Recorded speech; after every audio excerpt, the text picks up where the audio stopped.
Okay, meeting called to order. This is the February 24th, 2026 council meeting held here at the council chambers. Would the clerk please read the statement of compliance? This meeting is being held in accordance with the Open Public Meetings Law, duly announced, advertised, and posted in the municipal building. The meeting will adjourn no later than 10 p.m. unless a majority of the council members that are present vote to extend the time. All rise for the Pledge of Allegiance. Would the Chief of Police please lead us in the Pledge of Allegiance? Pledge allegiance To the flag of the United States of America, and to the republic for which it stands, one nation, under God, indivisible, with liberty and justice for all. Remain standing for a moment of silence, please.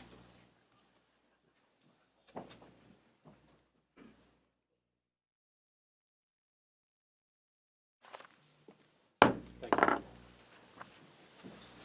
you. Would the clerk please call the roll? Mayor Kamala, Present. Council President Talamini, Here. Councilman Eilert, Here. Councilman Pignatelli, Here. Councilwoman Rose, Here. Councilman Saliani. Here. Terrific. Okay, we have a celebration here today. I'd like to bring Alicia Lynn Clark forward with her troop leaders and the Girl Scouts. We have a presentation of certificates for a new coloring room that they raise money for at the library. Well done.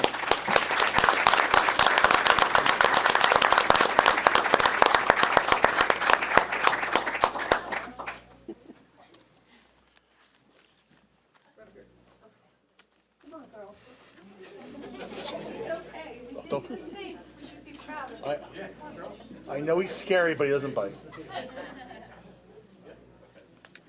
Line up and face the camera. Okay. Base Officer McDermott, see him over there? So first of all, you take your jacket off.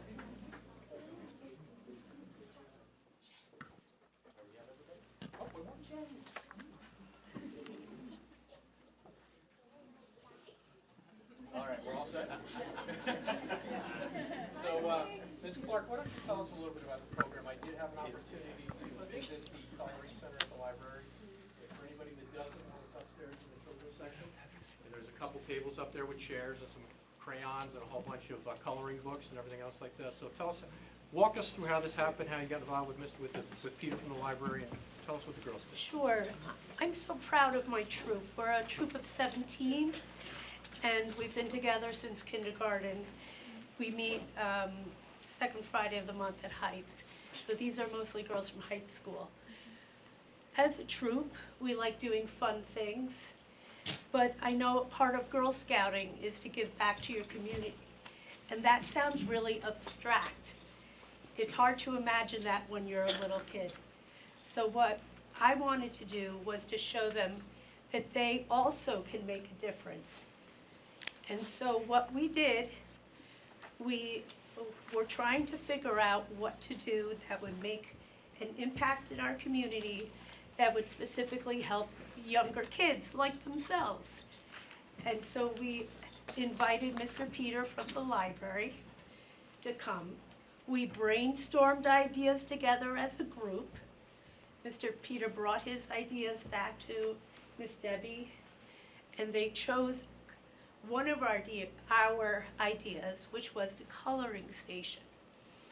And in order to raise money for the coloring station, last year during the townwide garage sale, we hosted a fundraiser for the garage sale and cookie booth.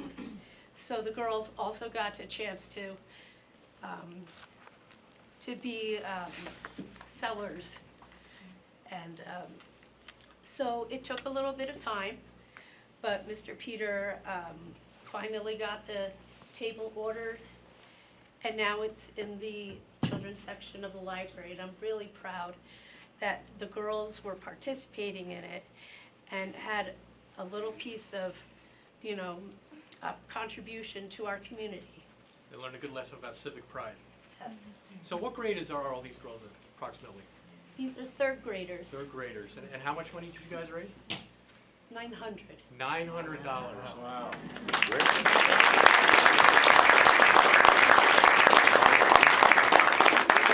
Good job, girls. So we have certificates for you from the governing body. And I'm going to give one to Ms. Clark. Thank you very much. Wonderful job. This is so exciting, and it really is a cute space. Go down to the library, go look at it, bring your kids down there. It's good job, girls. Very nice. I have Troop Leader Sandra Drews. Now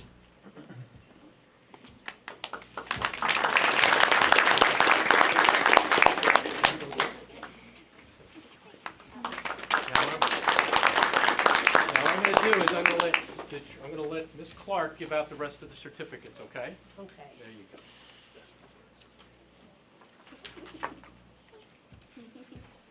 All right, Sadie Drews. Mila Clark.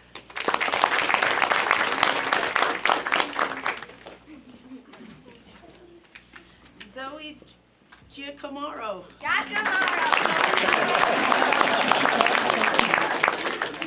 Lily Gladson.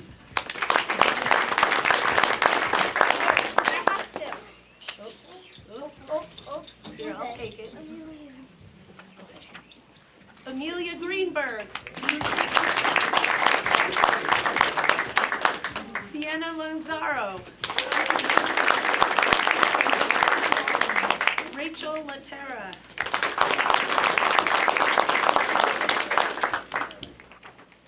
One moment.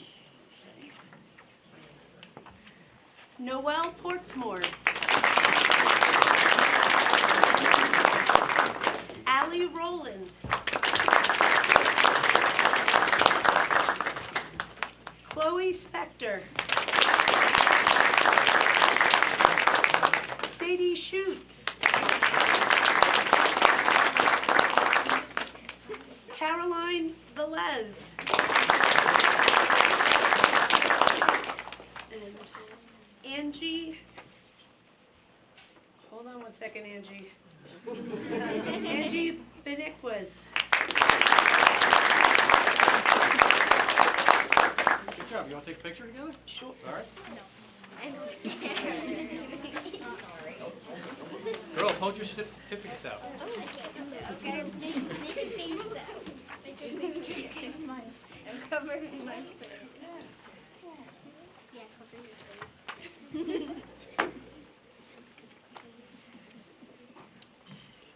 All right. Let's give them one more round of applause. Good job, girls. We're going to do something really exciting today. You're going to see that man over there, Mr. Sean Torpy. He's going to be sworn in as a police officer. All right? So once you have a seat over there, we'll swear in the police officer, and then you can leave, okay? You're more than wanting to stay for the rest of the meeting.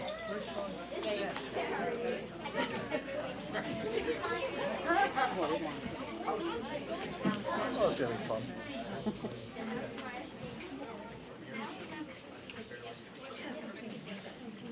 Okay.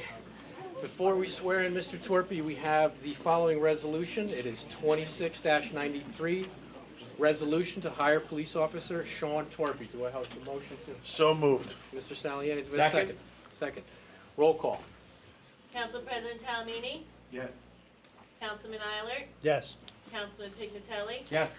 Councilwoman Rose, Yes. Councilman Saliani. Yes. Okay. Mr. Torpy?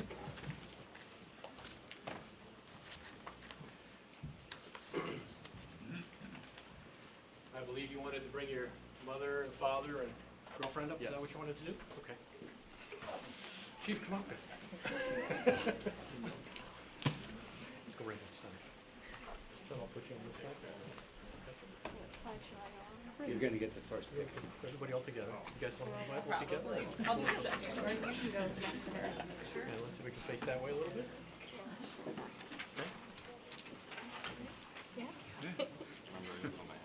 Oh yeah, we have to go a little closer to you. Ready, Sean? Yep. First of all, I just want to say I've known Sean. Sean's been a member of the fire department for how many years now, Sean? You joined at 18? 10 going on 11. About 10 years. So Sean's always had a passion for public service. I've been on the fire department with Sean for 10 years. I've watched him grow, and here we are with an opportunity to become a police officer in Oakland. So you ready, Sean? Yep. Okay. Repeat after me.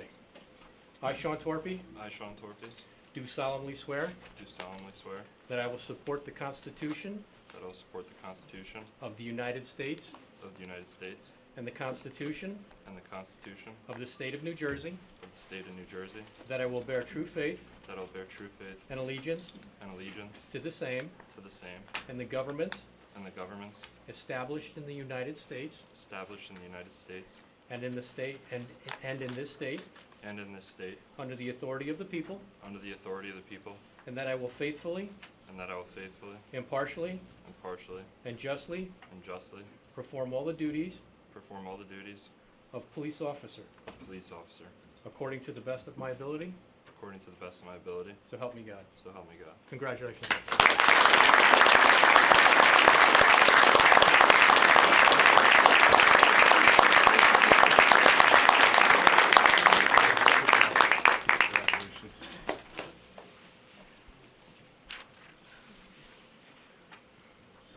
Well,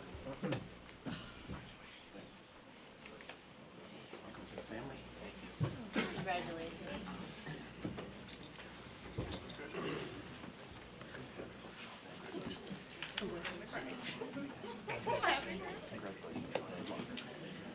Sean?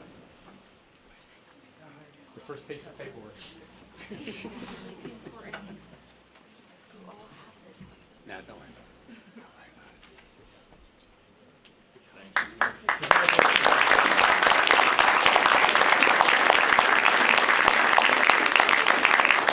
All right, we're going to take a 5-minute recess for those people that wish to leave, and then we're going to start the rest of the meeting.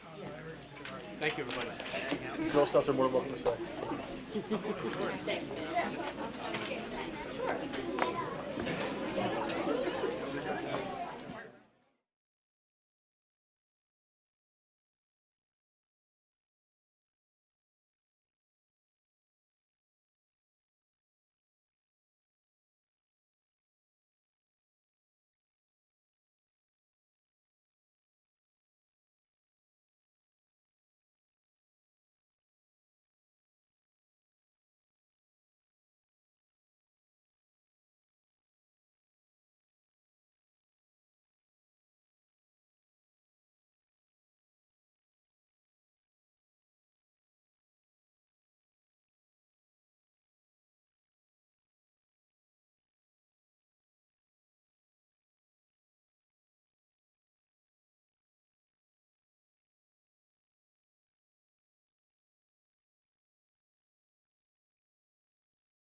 All right, we're up to the mayor's report at this time.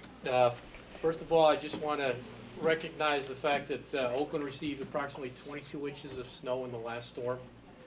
Our DPW, once again, did a wonderful job getting the roads cleared out. I went by the National Weather Report, that's what they said. And, they, once again, Oakland DPW delivered. Obviously, they worked throughout the night. We were down to the asphalt about 2 o'clock in the afternoon on Monday, and they did a great job. Also, OEM was out there as well. OEM and I were doing, some laps around the town, make sure everything is okay, but they did an outstanding job. EMS was standing by.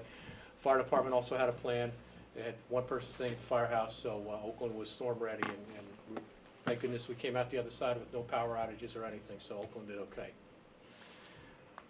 Affordable housing, obviously this is, we're gonna be going through several ordinances today for zone changes. That'll be under ordinance introductions this evening. Everybody keep in mind, special election is still on March 10th, that's a Tuesday. And the big meeting is going to be the March 12th. I'm going to keep repeating this. This is going to be the joint planning board and council meeting starting at 6 o'clock. 6 o'clock will be a planning board meeting. The planning board members will be up at the dais, working with our professionals, dealing with the affordable housing. Once that meeting concludes, then the council meeting will start at 7 o'clock. Okay? For all the people who live on the north end of town, with public service doing all the work in the roads up there, I know it's terrible. We are looking to have public service start paving those roads sometime either end of June or July once school is out. So all those roads that are all dug up there should hopefully be fixed sometime in the early summer. Also, for people that live down in the Grandview area, we are going to be starting some stormwater upgrades in the Acorn Grandview area.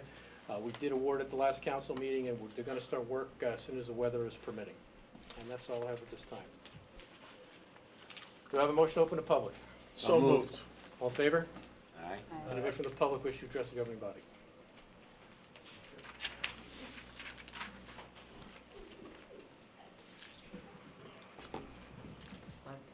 Hi, Joan Check. Do I need to give my address still? Yes, please. Okay, 18 Crosby Lane. I'm here tonight as the chief of the Oakland First Aid Squad. I know the last, most recent affordable housing unit that was built with 3 stories and no elevator. Unfortunately, we depend on people who are not necessarily super strong. And there this is, wait, where'd he go? That's our kid. That's our young guy on the day crew. And we, we carry in for your average call about 50 pounds of equipment. If it was a CPR, it's even more. It's not even really 1 trip, it's 2 trips. That extra story is a lot for us. And it makes it hard for us to do our job. It makes it hard for us to take care of our volunteers. Never mind carrying out the, occasional really heavy patient. That's a huge deal. So I know this isn't really within the council's control, but I do want to make a note here that we humbly request that any building over 2 stories has an elevator or some method for us to be able to get people out quickly in an emergency at least. Okay. And Also picking up on what Councilman Pinintelli has said before, we really need volunteers, and in general, we don't work them that hard. I've made some amazing friendships. It's a wonderful thing to do. We provide all the training. You can also join as a driver, which is not necessarily a lot of training. And even if you don't think you could do it, put in an application, oaklandfas.org. It's a place to put in an application and come talk to us. If you have any concerns that you might, if you absolutely faint at the sight of blood, but frankly, we don't do a lot of bloody calls. We really don't. It's really just mostly just helping out our older residents, the occasional person who gets hurt, occasional person who gets sick. But, it's definitely, we definitely need the volunteers. Okay. And we pay for the Oh, yeah, the training is paid for. Actually, the state pays for Wow. the training, but Yeah, Ms. Check, before you leave. Yes. We normally don't do back and forth, but we happen to have our affordable housing attorney here. okay. Maybe you can just address the elevator issue when it comes to the affordable housing, and then how do you? Yeah, the problem that the mayor and council have on a lot of these issues is that the legislation, the legislation that was adopted by the state says that you cannot demand anything that is cost generative. So for the borough to demand that someone add an elevator to a building that is gonna have affordable housing becomes an issue, and you have developers who say, no, that's cost generative, we don't have to do that. So that's the issue. I did hear about that though, and we're going to ask all of the developers Yeah. to agree to it voluntarily. Okay, that would be great, because it is a public safety issue. You know, the amount of time involved getting up there with all our CPR equipment and then bring that patient down may cost people their lives, and not because of how old we are. The governing body agrees with me, I know that. And thank you, Mr. Chair. I'm glad you're right. And I think it's ironic that when it comes to affordable housing, that if you have people with disabilities that can't get up 2 stories or 3 stories, so you see how Yeah. messed up this legislation is? Right. We're giving you affordable housing, but if you have a disability, you can't use the affordable housing. Right, right. Thank you, Mr. Chair. Oh, you're, Anybody else? Go ahead.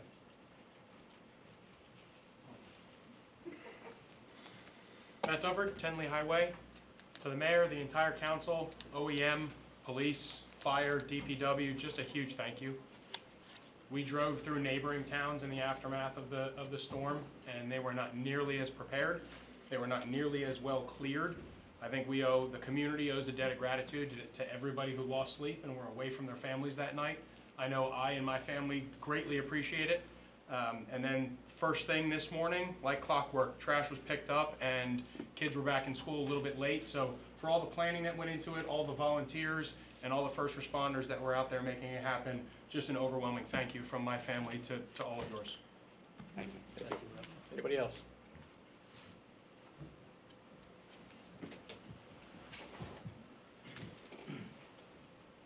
How you doing? Will Lanzetti, 23 Chickasaw. Thank you for your time tonight. Just wanted to follow up. I was here last time and I had mentioned some things about fiscal responsibility and some other things, and I mentioned the garbage pickup, and then Mr. Kuntz had come up to me afterwards and mentioned, you know, we're looking at Pompton Lakes because of the lack of competitiveness in the sanitation industry in New Jersey, which, I mean, I can't make that stuff up. I mean, we're in New Jersey. So, all kidding aside, I mean, although there may be a lack of competitiveness, at least it's transparent. I mean, public bids, I mean, their contracts go out, they're transparent. I think what's going on here and what's going to be voted on from a resolution is just a gross lack of transparency to the citizens of Oakland who pay a lot in taxes for these services. And for me to understand, like, well, why are we not going into an open bid? Why is this not visible to the public, to the people who pay for this? For me, it's just hard to understand, and maybe I'm a neophyte at this, but maybe I'm not, maybe I'm just concerned citizen that we're not seeing the big picture and that it may impact us in the long run. And the reason I say that is when I look at what at least the Pompton Lakes Borough Council had said, you know, they're hiring 9 full-time people. You know, these are full-time employees with provisions for escalations in benefits, pension, all these other things. You know, these are not small ticket items. I mean, talk about medical benefits year on year and that escalation. What are we signing on for? We're paying for 2 garbage trucks. If you were listening to their council meeting, this is like a windfall for them. So we can't have 2 winners here. So what are we getting out of it? What are we saving? And we have no visibility to that. So as a concerned citizen and taxpayer, I just need to put it out there that I don't know what we're getting. I don't know what you're voting on tonight because it's not transparent to us. And it doesn't make sense to me. Because if you look at a sanitation company, you're not paying for benefits for them. You're not paying for escalation on medical benefits. You're not paying for full-time employees. You're paying for a contract. There is a reason companies hire contract laborers and they don't hire full-time employees, because you take that person's salary you multiply it by 1.5 times, and that's the cost of the employee, because you're paying for benefits, paying for pension, you're paying for 401 and all this stuff, and we're paying for 9 more people for this town. So I just need to understand where the benefit is and what makes the most sense. Thank you, Mr. President. So- You're going to hear from the Borough Administrator. He's going to be talking about that today, prior to the resolution being voted on. Oh, sure. But I would like to know if there's Yes. financial, Yep. what are the numbers? He's going to break it down for you. Stay Yep. tuned. Yeah. You came at the right time. Well, that's good. I mean, like I said, let's see what makes the most sense. If it makes sense, great. Maybe I'm wrong, maybe I'm not. But I know there is a council election coming up. I have no political affiliation whatsoever, but if people feel that things are not working, vote with what you think will change things. That's all I have to say. Thank you. Anybody else?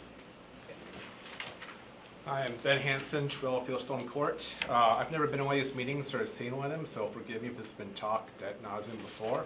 But just my own thoughts, I've heard a lot about more housing developments coming up. We have the one by the high school, and we have another one being talked about behind Ace Hardware. And I'm not opposed to growth, but I know when there's growth, there's also fiscal burden or responsibility put on the city. So I've heard about these developments, and now to take care of that fiscal burden, you could either do one of two things, I could see, raise taxes or try to bring in more business. Now, I know Oakland some time ago refused a Wawa. Now, that would have brought in some good business. Oh, I agree with you. It was a terrible move. Now, if we're building these housing complexes, bringing in more kids, more adults, just more families, what are we doing to offset that burden from the taxpayers, from the citizens? How are we enticing businesses to generate more revenue and money for the city? I've heard nothing about that. So again, maybe I've missed something, but, I'm for growth if it's done correctly, but, again, to go with fiscal responsibility, I'd like to know what's going on there. Thank you, sir. Our attorney's here. We're going to be talking about the ordinances tonight. Okay, thank you. Are these, like an agenda down here? There's an agenda up there and also some copy of the ordinance. Anybody else?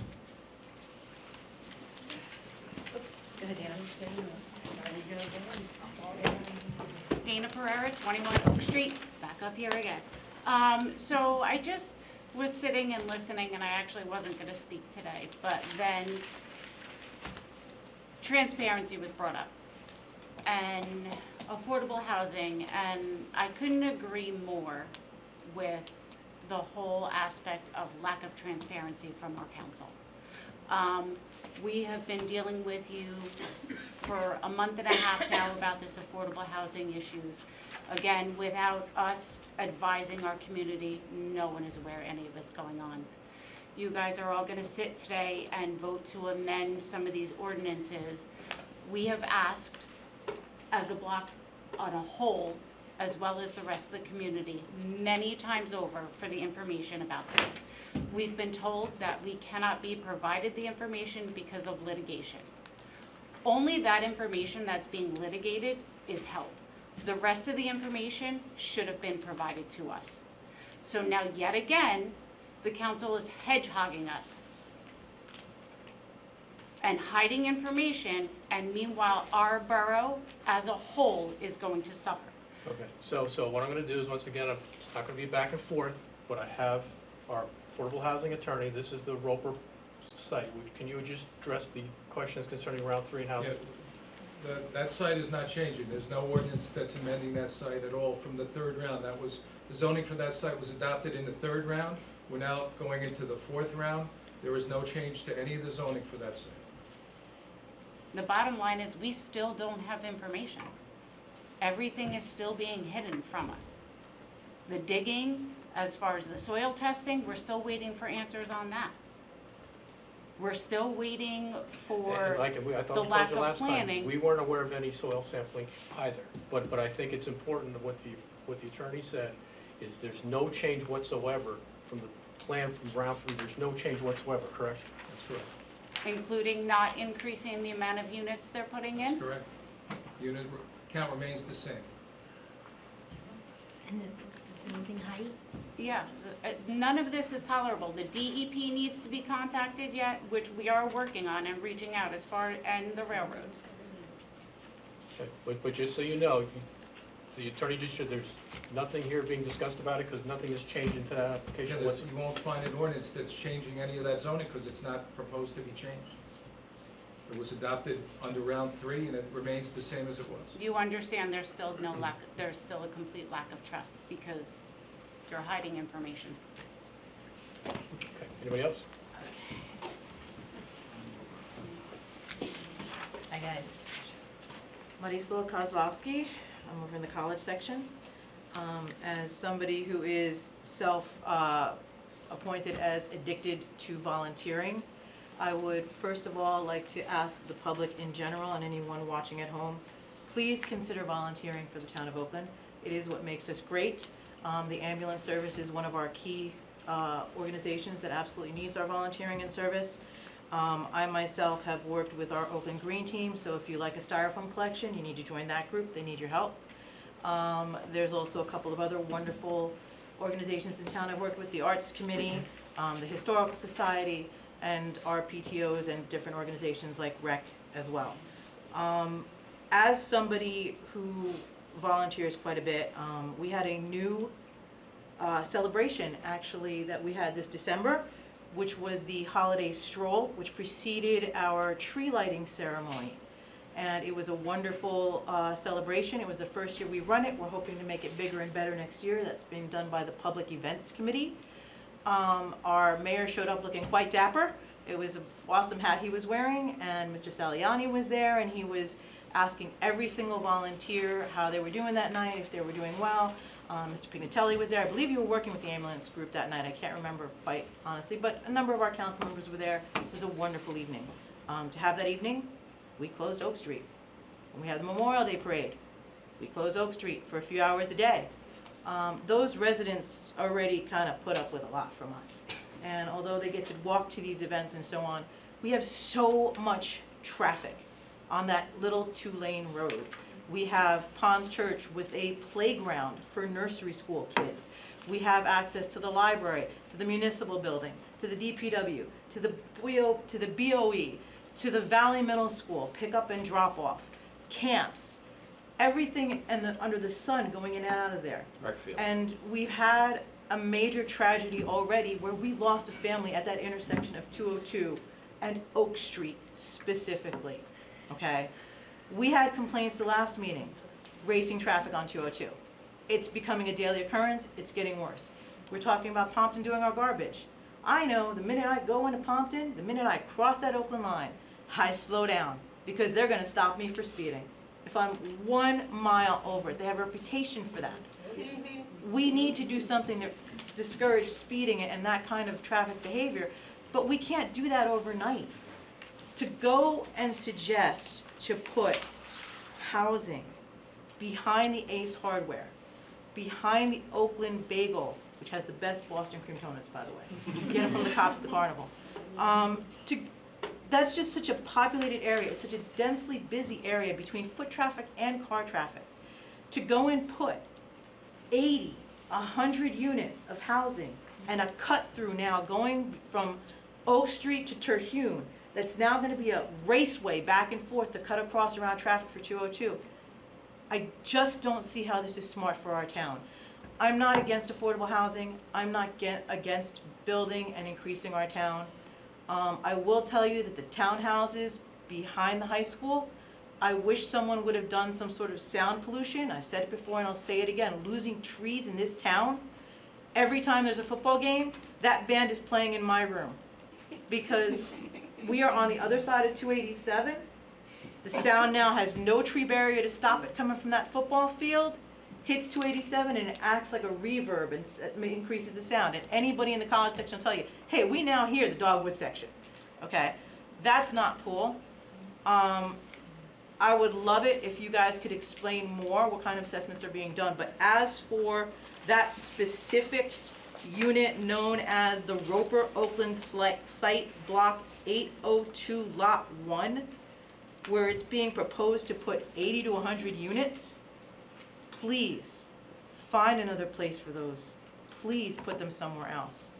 And when you guys are discussing transparency, please tonight give us detailed information and explanation, because I went through all 89 pages online of tonight's agenda.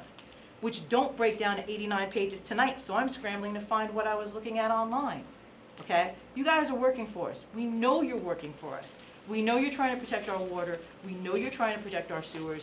We know you've got your hearts in this and are trying to do your best. But truly, behind the Ace Hardware is not a good place to go. The other thing is that when I read something like Ordinance 984, and item G says permitted residential density shall not exceed 18, cross it out, 22 units per acre, and I don't see an application to which zone in town this is, please provide us some clarification tonight. And that is on specifically Ordinance 984. For Attorney What Wilson. area are we, yes. We'll be addressing that. This is for him. Yep, we'll be Yeah, addressing that at please that explain to time. us where we are increasing the density of housing, because it's not stated in this ordinance. Okay? Thank you. That's it, gentlemen. Thank you, and ladies. Thank you, Marisol. Everybody knows why I'm here. Mr. Mayor, Your name, please? sorry, Debbie Hill, 23 Hillside Avenue. I am also a crossing guard by this unit going up. Hazard My- pay. Huh? You need hazard pay. Go ahead. Come on, let's. I am just concerned about the children that's running around. You go, where's this going? Where's the opening? In Oak? It's going behind the True Value. Ask them, they know. Okay, no, the housing is, but the opening, I heard it's going down where Tell you. the parents go in and out of the school over there on Oak Street? It's by DPW. Yeah, okay, right there. By the curb, going to your Yeah, house. yeah, that is busy when the parents need to pick the kids up and dropping them off. Where's all the rest of this traffic gonna go? I also wanna know, because I wish we can put a sidewalk on going towards the library for my kids. Because when they come out of school and they block my block, the people that's coming down 202 needs to make the left to go into the school, and they don't see the kids standing right there, because there's no sidewalk or nothing to protect them. Hang on one I'm second. the only one. Mr. Coons, isn't that part of the sidewalk program with coming out of school? Yeah, it's gonna bring it from Oak Street into, the Borough lot, down to McInnes. Okay. Yep. You're welcome. You know, because, because the thing is, because like I'm saying, like the cars that try to go in, they don't see the kids. Yep. You know, and there's nothing blocking them. But the good news is there is a project in the works to Good, put those good, sidewalks. I'm glad. Just my kids, you know, might have to do another school guard down the other end. Thank you. Anybody else?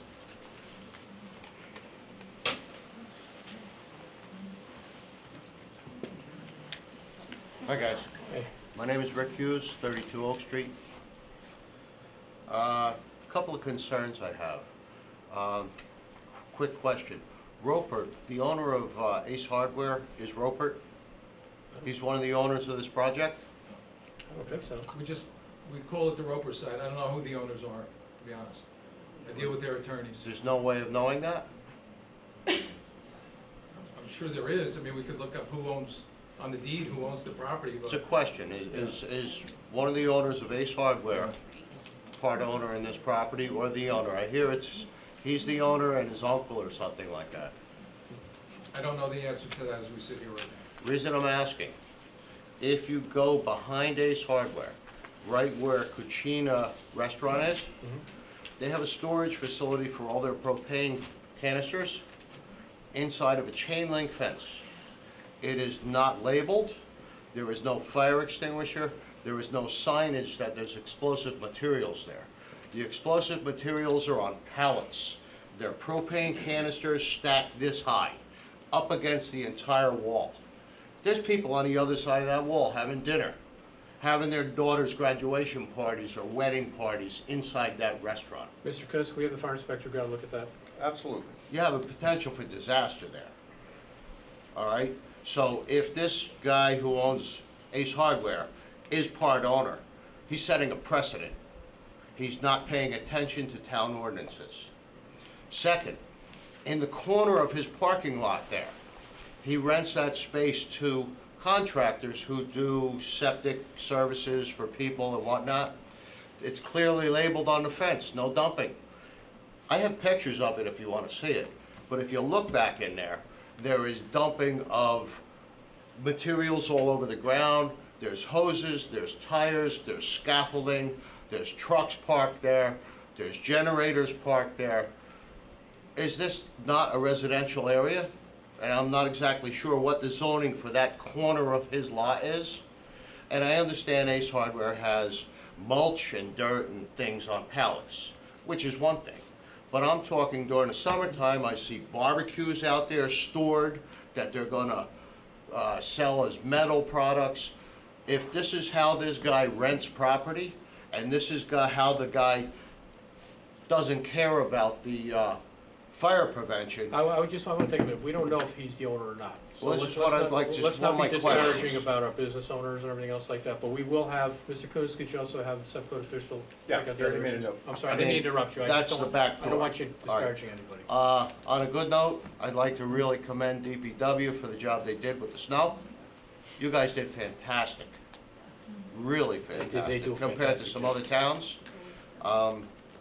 But my concern is if he is a property owner of this Roper project, he's already setting two really bad precedents.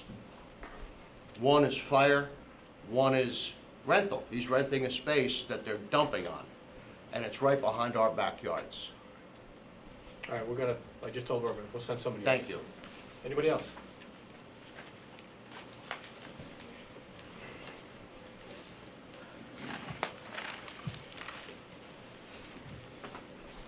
Frank Furbacher, 56 Walton Avenue. I want to speak briefly regarding the shared services agreement with Pompton Lakes that's listed on tonight's agenda.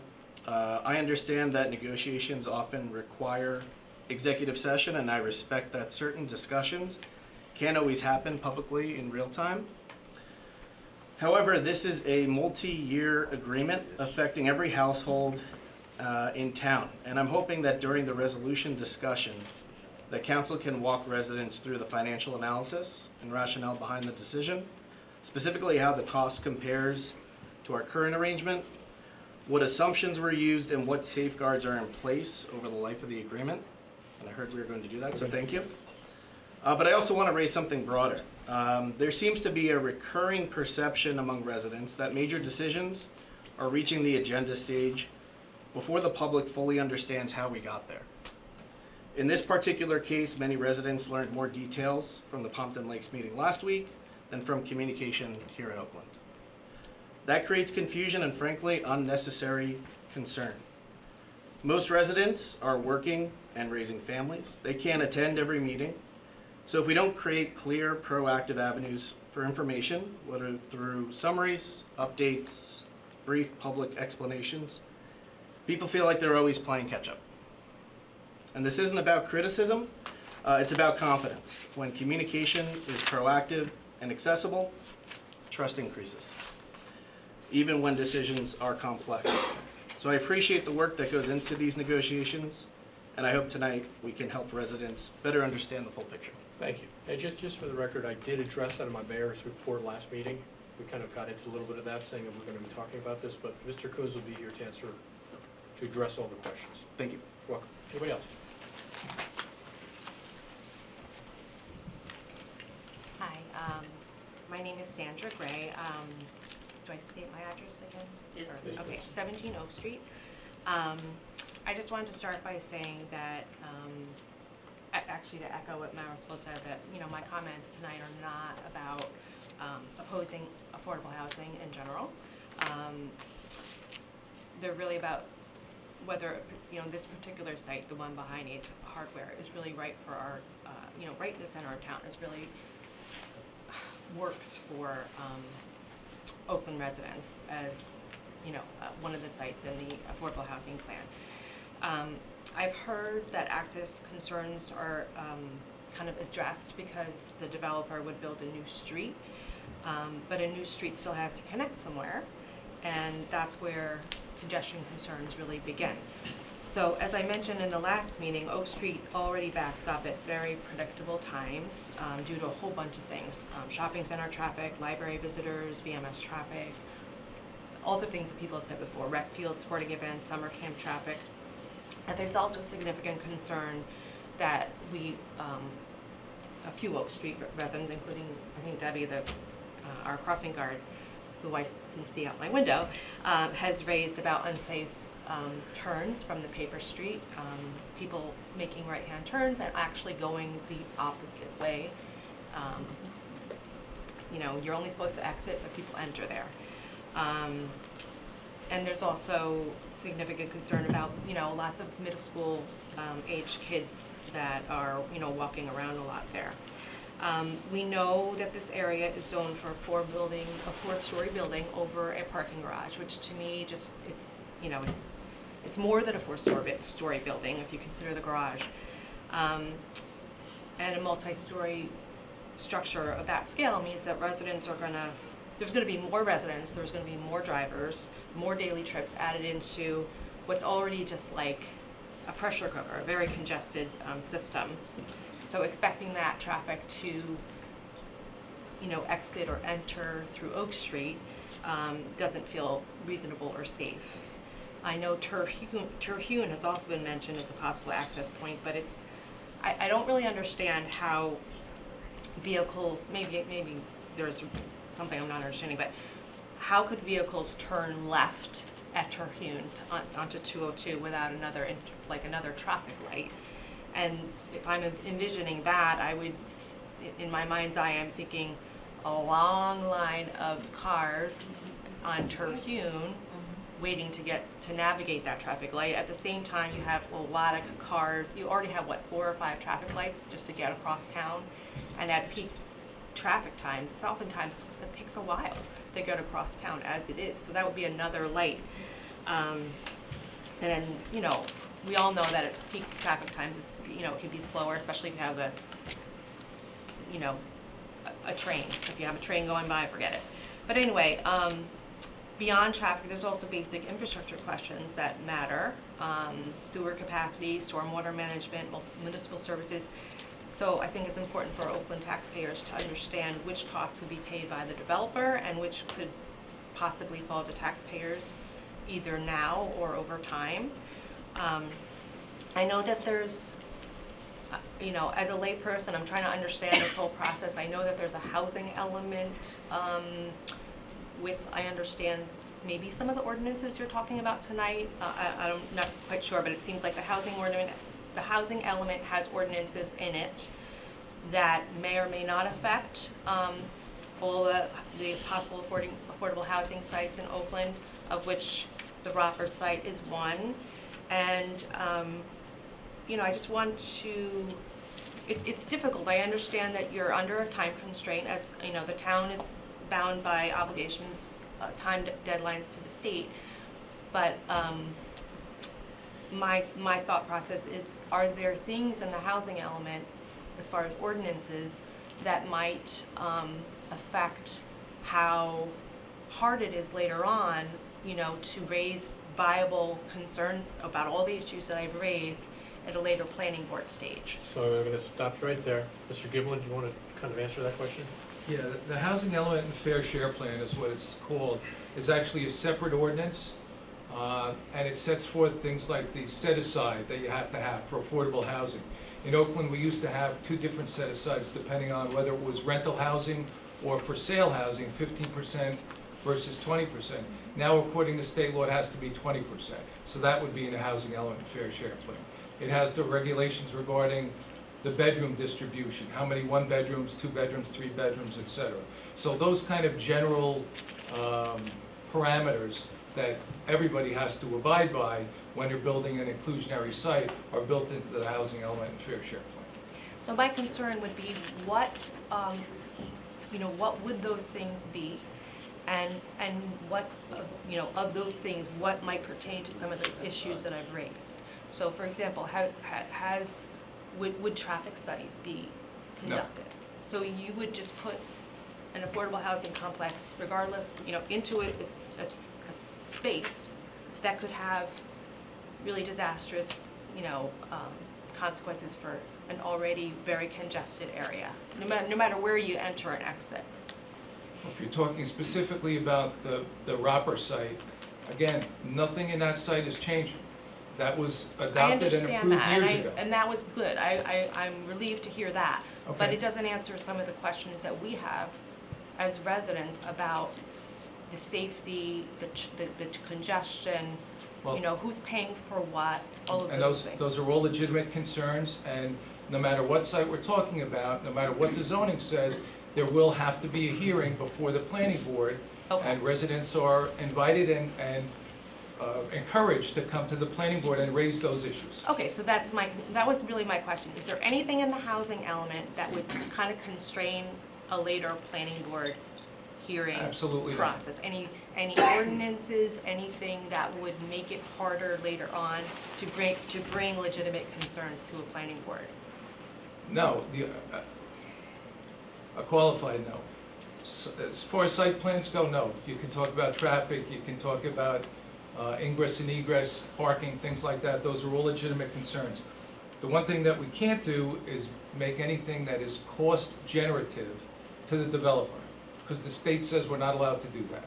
Can you explain that a little more, cost generative? Like, so for example, if the developer is saying, well, we don't want to pay for sewers, or we don't want to pay for whatever. No, Okay, if that's not everybody what pays for it, that's fine. Okay. But we can't, for example, if there's no requirement that a three-story building have an elevator, we probably can't tell a developer he has to put an elevator, because that's going to cost money.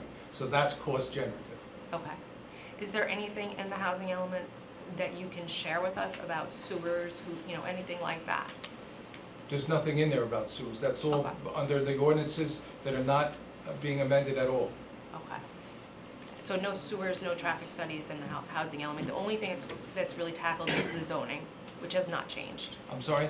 So you're saying no sewers, no traffic study, nothing like that would be covered in the housing element, only fair share plan. zoning, right? Is that what you're saying? Only zoning? Well, Like, nothing's happening to the- there's no zoning changes To the Roper property. to the Roper property. Correct. So there might be other ordinances pertaining to other properties in the housing element, but nothing has changed so it's. Correct. Okay. So the housing element only tackles zoning issues, or are there other issues? It's the housing element and fair share plan is basically a model ordinance that the state sent out to every Yeah. municipality, changed it 2 weeks later, and virtually every municipality is adopting it the way the state sent it out. Again, it sets forth that it has to be a 20% set aside. Right, It you sets did say forth that, the income guidelines, the bedroom distribution, all those things that are Okay. generalized and apply to everybody. Okay. All right, thank you Okay. very much. I appreciate it. You're welcome. Anybody else?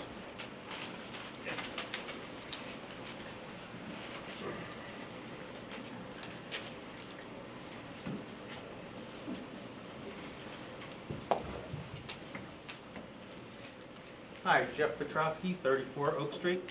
I'd like to speak a little about the transparency, and I'm hearing about with the Roper project that no changes to the zoning, that it's all been done years ago. And with transparency, the zoning has been changed, I believe, on that tract of land 2 times in the last 5 years, and no notice was given to any of the residents of the adjoining properties. And isn't there a borough ordinance that says that we must be notified? Mr. Gibbon?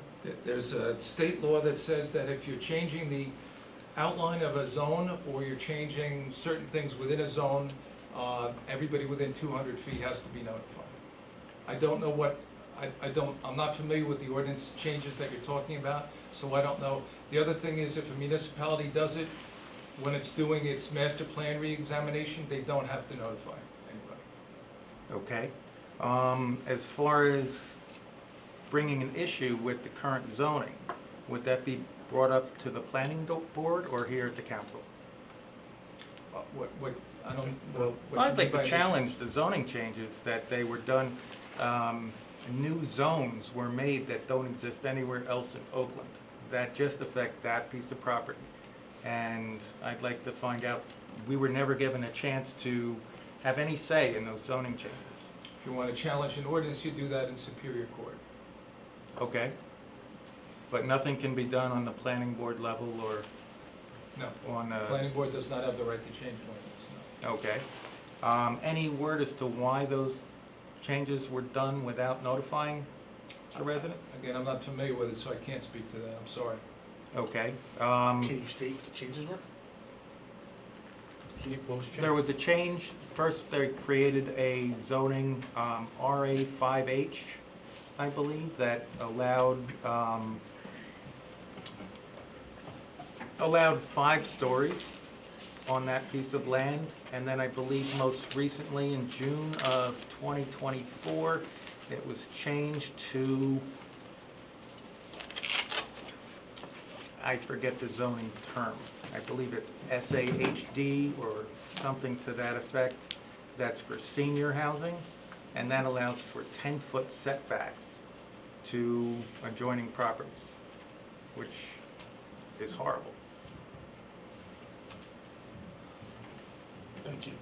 I can't answer that. Oh, I think we have the obligation to get back to him. Yeah, we'll get back, we just don't know. Yeah, We I'd can't answer it appreciate here. that. Mr. Goodwin wasn't part of our, wasn't the attorney at the time. That has to be Maybe we researched. can None of us, we discuss never that talked the about next it. meeting?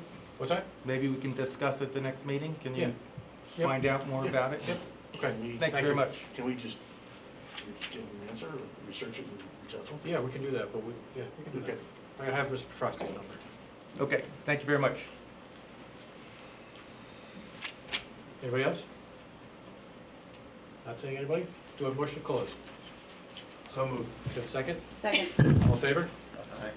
All right, we're moving up to approval of minutes. We have February 10th, 2026. We have a motion to approve. So moved. Do you have a second? Second. Anybody have any changes? Not seeing any? Roll call. Council President Talamini, Yes. Councilman Eilert, Yes. Councilman Pignatelli, Yes? Councilwoman Rose, Yes. Councilman Saliani. Yes. We have February 10th, 2026 executive minutes. Do we have a motion to approve? So moved. Do you have a second? Second.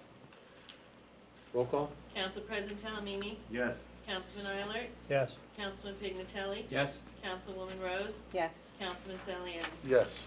All right, we're up to the special announcements and raffles. I have authorized raffle license RL 1591 for Rebuilding Together on June 8th, 2026 for a 50/50 in support of low-income homeowners at 341 Rampo Valley Road, Oakland. Authorized raffle license RL 1592 for Rebuilding Together March 21st for a raffle to support low-income homeowners at American Legion, Post 65 Oak Street, Oakland, New Jersey. Authorized raffle license RL 1593 for OLPH on June 27th, 2026 for a 50/50 in support of facilities upgrades at OLPH at 117 Franklin Ave, Oakland. Authorized raffle license RL 1594 for Oakland Education Foundation on March 19th, 2026 for raffle in support of scholarships and teacher grants at 64 Cardinal Drive. Authorized raffle license RL 1595 for Oakland Franklin Lakes Rotary Foundations on June 23rd, 26 for 50/50 in support of services, projects, and local high school scholarships and sponsoring exchange students at Portobello's in Oakland. Authorized raffle license RL 1596 for Oakland Elks on March 12th for a casino night in support of Elks charities and causes at 33 Rampo Valley Road, Oakland, New Jersey. Authorized social affairs permit for the Oakland Elks on March 12th, 2026 for casino night in support of Elks charities and causes, 33 Rampo Valley Road. And weekend construction, Mariani Brothers. That's a separate one. Do I have a motion to approve the following consent agenda on those items? So moved. Do I have a second? Second. Roll call. Council President Talamini, Yes. Councilman Eilert, Yes. Councilman Pignatelli, Yes. Councilwoman Rose, Yes. Councilman Saliani. Yes. As I mentioned during the mayor's report, they're gonna start work on Grandview and Acorn storm water improvements, and the contractor is asking for permission to possibly work on weekends because they're under a time constraint. So they're asking for weekend construction for the Mariani Brothers for Grandview Acorn storm water improvements till the end of March as needed. Not on Sunday, though.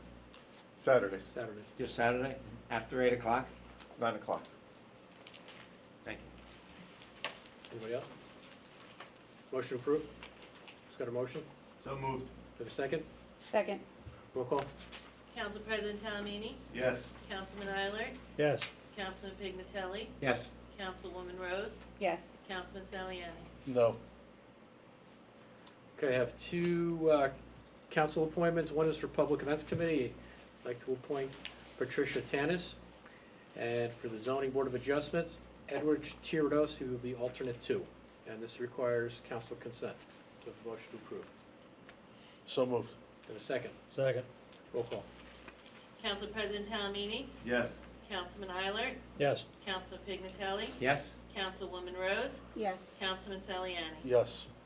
All right, we're up to resolutions. We're going to pull out 26107, which is the shared service agreement with Pompton Lakes, because Mr. Coons is going to be talking about that resolution. So we have 2692, authorization to hire fire prevention inspector. 2694, salary resolution amendment for municipal court judge. 2695, resolution approving LoSAP eligibility list. 2696, resolution authorizing tax refund due for overpayment. 2697, resolution authorizing recreation refunds. 2698, temporary budget amendment. 2699, resolution amending 2608, authorizing signatures for borough banks accounts. 26100, resolution authorizing signatories for the clerk petty cash account. 26101, amend contract Dresner Robin. 26102, award contract appraisals for block 19 and 12. Lot 12. Lot 12. Block 19, Lot 12. 26103, contract amendment for Atlantic Salt. 26104, authorize submittal for ARP grant. 26105, accept grant awards and authorize agreement, compost facility, stormwater prevention and drainage control plans. 26106, a resolution adopting Bergen County multi-jurisdictional hazard mitigation plan. 26108, enabling resolution for supplemental funding request. Okay, let me make, Yeah. I'm gonna make a correction on that. Award contract appraisal for block 1901, lot 12. Okay. And does anybody wish to pull any out? Yes, Mayor, please pull out 2695. 95? Anybody else? Not seeing any? A motion to approve. So moved. Second. Roll call. Council President Talamini, Yes. Councilman Eilert, Yes. Councilman Pignatelli, Yes? Councilwoman Rose, Yes. Councilman Saliani. Yes. All right, we're up to 2695, resolution approving LoSAP eligibility list. The reason this was pulled out is Councilman I'd like to Pignatelli receives abstain. LoSAP being a volunteer in the fire department. It's a roll call on that. Do I have a motion to approve? Motion to approve. Do I have a second? Roll call. Council President Talamini, Yes. Councilman Eilert, Yes. Councilman Pignatelli, Abstain? Councilwoman Rose, Yes. Councilman Saliani. Yes. All right, Mr. Coons, 26107, garbage, you're up. Okay, let's talk garbage. Okay, so first, I want to give everybody some background here, and I know Pompton Lakes has already voted on this agreement and had some discussion about that, and that was pretty much just timing. We were sort of doing things in parallel, but they had their meeting first. But just a little bit of background to start explaining why we were looking to perhaps do something other than the way we've done solid waste collection for forever. Okay, so the borough has had our current contractor for something over 20 years. And they've done a nice job for us. I've heard from residents who say we like our service, we like our garbage people, we don't want to lose that, and we certainly don't want to lose that either. And I actually like hearing that because it means our service is good and our contractor's doing a good job. Okay, what everybody should know is that when you contract for solid waste collection in New Jersey, if you're using a private vendor, that is a tightly controlled process by the state, subject to the local public contracts law. You have to do it by formal bidding. You do not negotiate with an individual contractor. You don't get to just keep who you like. So let's say you have a bid and you have, 3 or 4 different companies bid. The lowest price company that can meet those bid requirements gets the job, okay? Which sort of leads to the next point. Over the last 10 years or so, there really has been a decreasing lack of competition, not just here in Oakland, but statewide. It's something that has caught the attention of the state. They ask these, questions on the best practices inventory now about how much, if you've gone out to bid, have you gotten other bidders, things like that. So what we've seen is we're getting one bid. We're getting Suburban Contracting. And while they're doing a good service, the cost has risen astronomically over the last 9, 10 years or so. Okay, so in 2016, we were paying $615,000 for solid waste collection. That's garbage, recycling, yard waste. Last year, we paid $1,784,000. Right. You had 4 years in that time period where costs really shot up, more moderate increases in the other years. But that's a 290% increase over the last 10 years. That's about, or 9 years. It's about 32% a year. When if you pencil out inflation over that time period, average, and that is with the inflation from the pandemic included in that, average is about 4.1%. All right, that's not sustainable. It's been a heavy burden on our budget. In turn, it's been a heavy burden on taxpayers because ultimately you're paying that cost. All right, so we started searching around for other ways to address garbage collection in general if we could not get more people to bid, if the competition was not there. So a couple of years ago, we joined with Franklin Lakes and Wyckoff. We obtained a state grant under something called the LEAP program, and we studied the possibility of either jointly bidding for collection or standing up our own in-house garbage collection service. Okay, that study was somewhat informative, but it also ultimately did not bear any fruit for a variety of reasons. So last year, we started discussing the possibility of a shared service with Pompton Lakes, all right? And what you need to know about them is they already do in-house garbage collection, so you're not talking about standing up your own program from scratch or any sort of joint bidding arrangement, which gets tricky in terms of which services you do. And that was one of the issues with Franklin Lakes and Wyckoff. We all have slightly different service levels, and how do you sort of harmonize that for a joint bid or for doing something in-house collectively.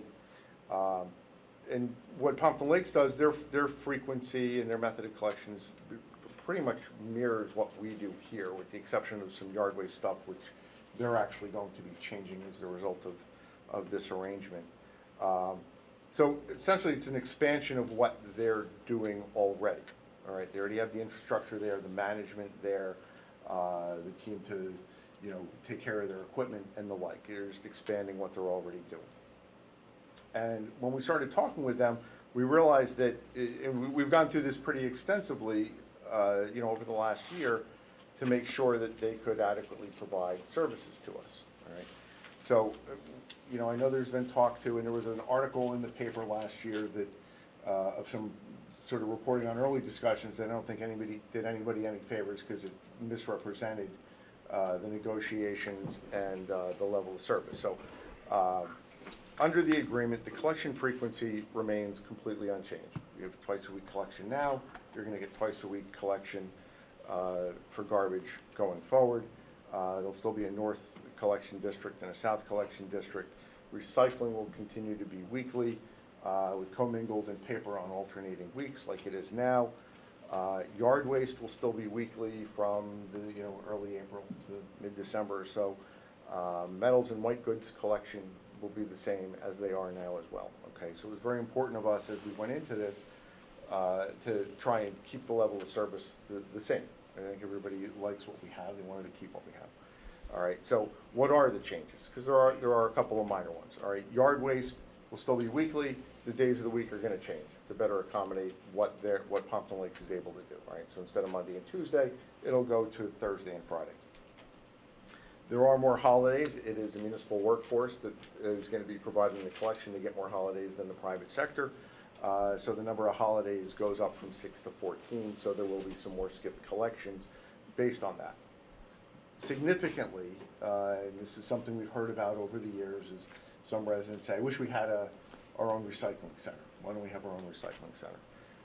We will be able to use, residents will be able to go to Pompton Lakes and use their recycling center. All right, so if you have a party, you don't want to keep your commingled around till the next pickup, or if it's after Christmas and you have a lot of cardboard you want to get rid of, you can go to Pompton Lakes and drop that off at their recycling center. They also take things like used motor oil, metals, electronics, tires can be disposed of for a fee, and they offer leaf bag purchases at a discount as well. All right. So we thought that that was a significant enhancement for those that want to take advantage of it. So that's a nice add-on compared to what we have now. So let's talk about cost a little bit, because I know that was something that was brought up earlier too, and it really kind of gets to the heart of why we started looking at this as a way to control costs. So this is going to be a 4.5-year agreement. It'll be the balance of 26, 27, 28, 29, 30. It'll commence in July. Cost for the balance of this year is about $643,000. You pencil that out to an annualized cost, that's about just under 1.3 million, 1,286,000. Again, last year we paid almost 1.8 million. Right? So it's a significant cost savings right off the bat for us. Over the life of the agreement, Oakland taxpayers are going to pay $1.4 million less when compared to our current contractor's cost last year. Right? So it does not even account for any future cost increases, and you can project that out any number of ways based on inflation or what you think those may be. I can tell you the current contract, that ended and that we've extended for 6 months. Originally, we had sought pricing for 5 years on the last time we went out to bid. We did a 3-year agreement because years 4 and 5, that would be 26 and 27, had increases of about 8.5% each year. Right? So that gives you sort of some sense of what we would, in some measure, be looking at in terms of cost increases going forward.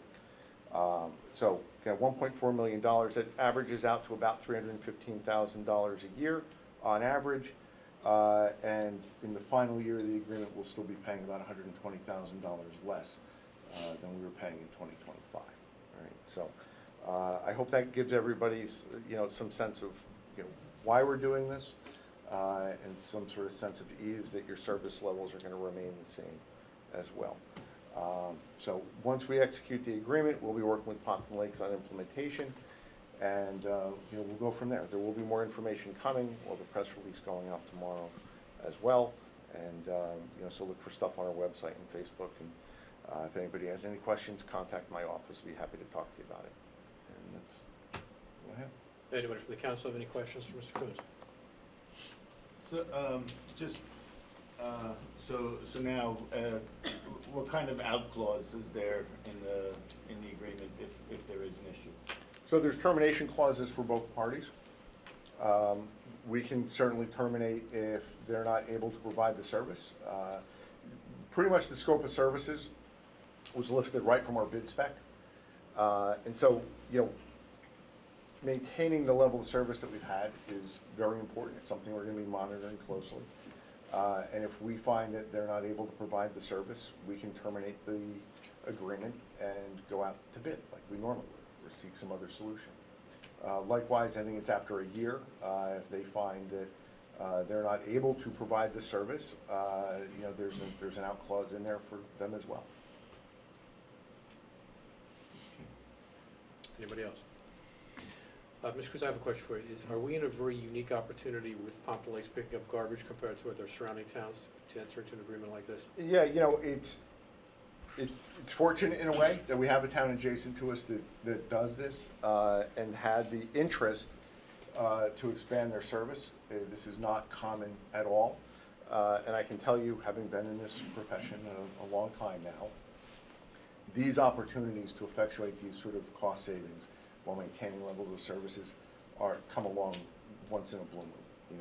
It's something that when the opportunity presents itself, you really have to try to work to take advantage of it. I think that's what we're doing here. So, yes.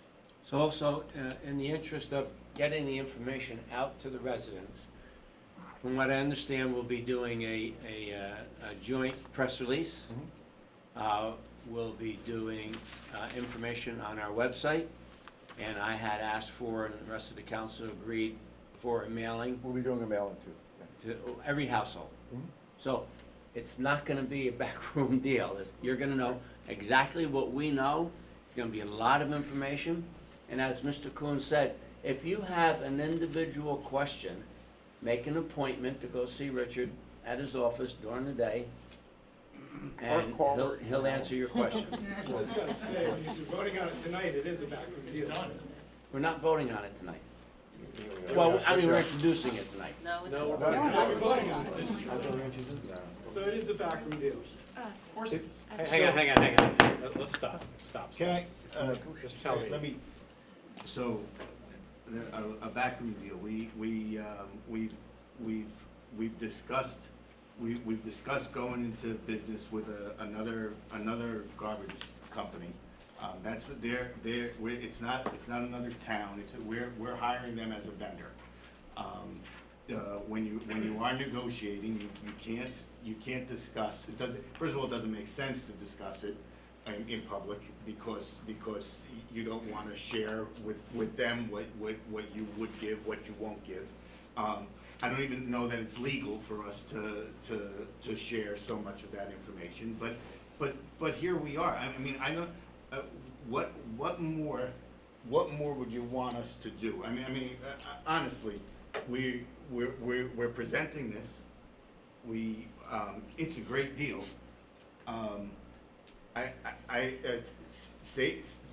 We're getting more service and we're saving money. What more would you want us to do? Is that to me? Sure. Yeah, so I think from a taxpayer of this town. Why don't you move up to the podium? I'll come up.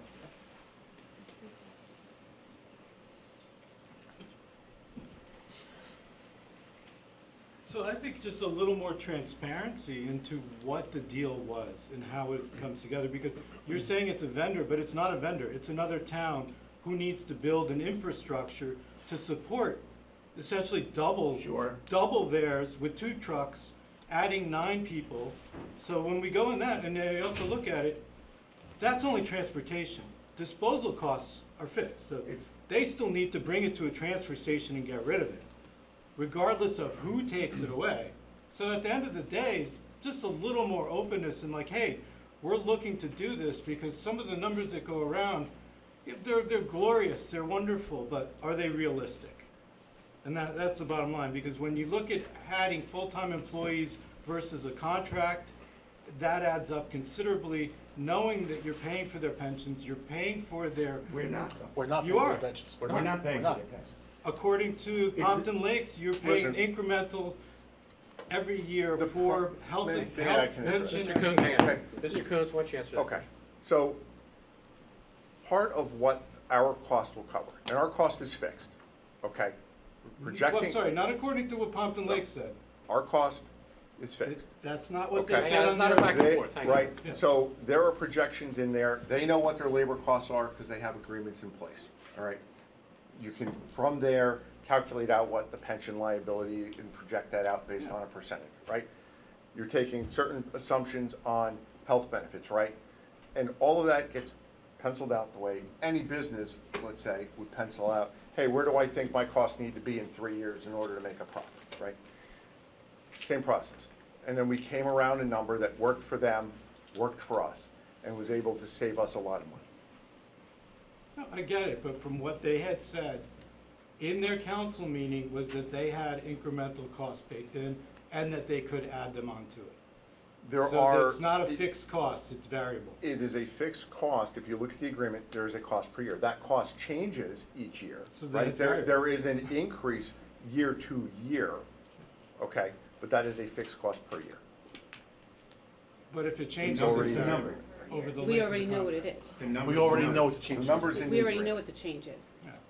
So, anyway, again, like I said, you're voting on it tonight, so it's a bit of a moot point, but I think a little more transparency into what transpires, because I'll be honest with you, garbage is something that I think people in this town All take of us. seriously. We All of us. Yeah. Well, all of us. Since I got on the council, the contract has been exorbitant, and I've been talking with Rich, saying we need to go into our own business because it didn't make sense, and it didn't make sense because you had to worry about pensions and workman's comp and all the other and the maintenance on the vehicles and buildings and all that stuff. So it didn't make sense to do anything like that. And so we're still not doing that. We're hiring Pompton Lakes to collect our garbage. That's what we're doing. They're another vendor. We're hiring, and we're getting it at a cheaper cost and more services. Let's hope so.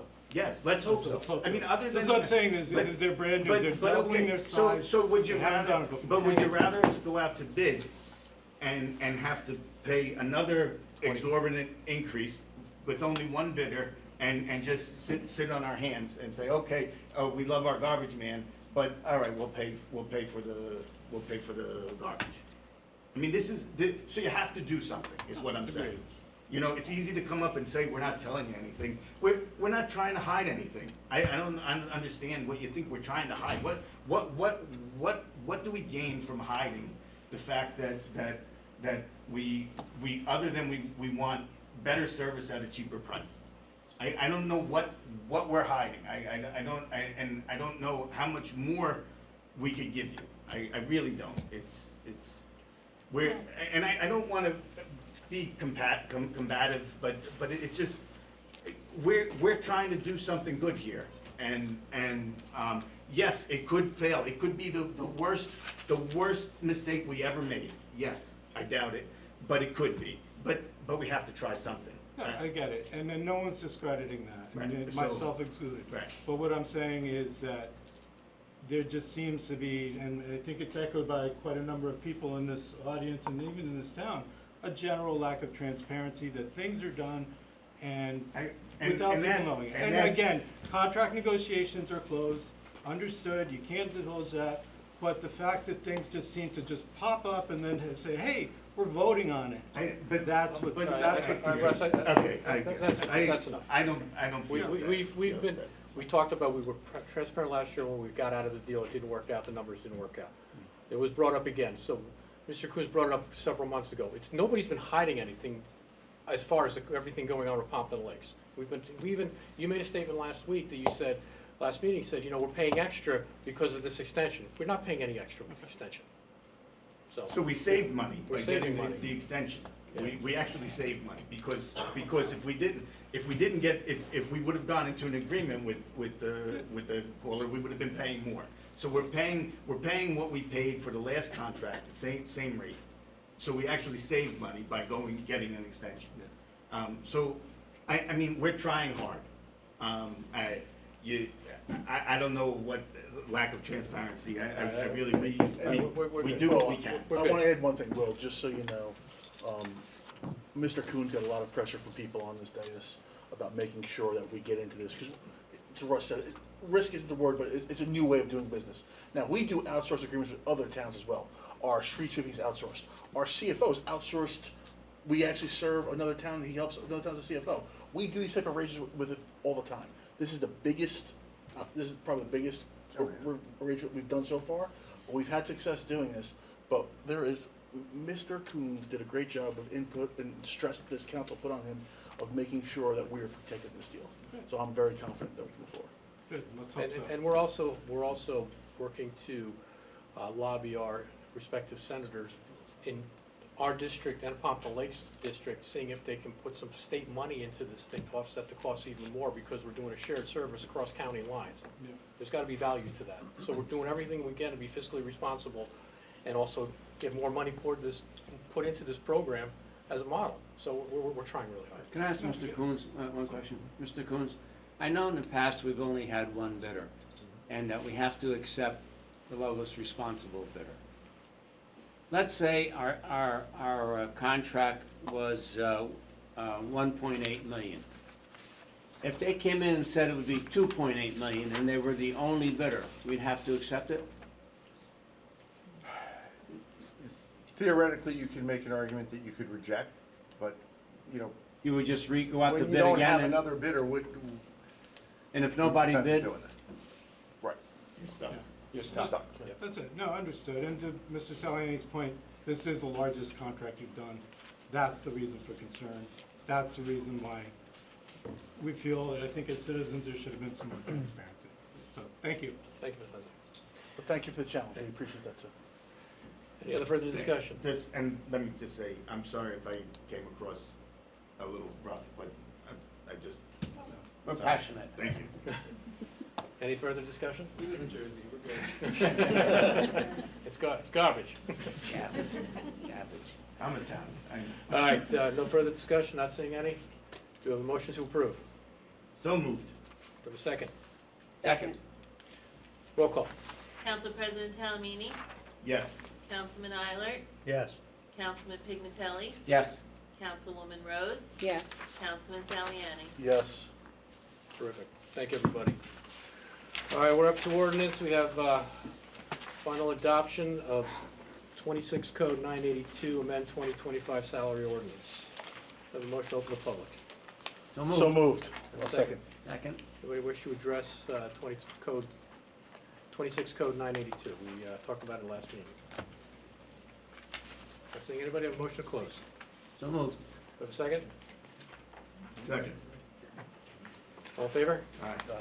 All right, final adoption. Who wishes to introduce 26 Code 982, amend 2025 salary ordinance? So moved. Mr. Saliani, do we have a second? Second. Mr. Pignatelli? Roll call. Council President Talamini, Yes. Councilman Eiler, Yes. Councilman Pignatelli, Yes. Councilwoman Rose, Yes. Councilman Saliani. Yes. All right, now we're up to the good stuff, if you want to call it that. All right, we're up to 26 Code 983, an ordinance of the Borough of Oakland, County of Bergen, State of New Jersey, repealing and replacing Chapter 18 of the Affordable Housing of the Borough Code. Mr. Begiblin, you're up. Thank you, Mayor. This is the ordinance, the model ordinance that was, I'm sorry. Thank you. This is the model ordinance that was distributed by the state of New Jersey. Every municipality is adopting some form of this. It's 47 pages long. It contains the general rules that apply to affordable housing, who's eligible, how you market the units, what the rents can be, what the percentage set aside has to be, things like that, that apply to all of the zones in the municipality. Does anybody from the council have any questions? So we're just adopting what the state sent down? Correct. That's it. Any further discussion? And we have to adopt it We have to adopt certain it because, timetable, right?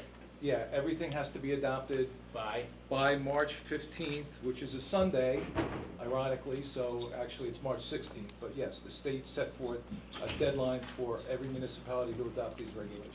And if we don't adopt them? You'll lose your ability to zone. Any further discussion? That being said, do I have a motion to introduce 26 Code 983, ordinance for the Borough of Oakland, County of Bergen, State of New Jersey, repealing and replacing Chapter 18 of the Affordable Housing of the So Borough moved. Code? Mr. Pignatelli, do I have a second? Second. Ms. Rose? Roll call. Council President Talamini, Yes. Councilman Eiler, Yes. Councilman Pignatelli, Yes. Councilwoman Rose, Yes. Councilman Saliani. Yes. Final adoption and public comment will be on March 12th. All right, we're up to 26 Code 984, an ordinance to amend Section 59-53.1.1 of the Borough Code to revise the permitted density and required affordable housing set aside in the downtown 1 affordable housing overlay zone. Mr. Giblin. Thank you, Mayor. This ordinance changes, as you stated, two separate portions of an existing zoning requirement. It's the downtown affordable housing overlay zone. It changes the minimum set aside to 20% for both rentals and sales units, which is now mandated by the state. And it increases the permitted density from 18 units to 22 units per acre. And the reason that we had to increase that is so that we would meet the number of affordable units that the state says we are required to accommodate. And there's a deadline for this also? March 15th.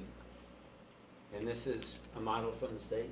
No, this is just changing those two Oh, just- provisions of that's our right. ordinance. All right, it was the other ordinance that was a Mhm. model, okay. But Thank in you. order to comply with the state.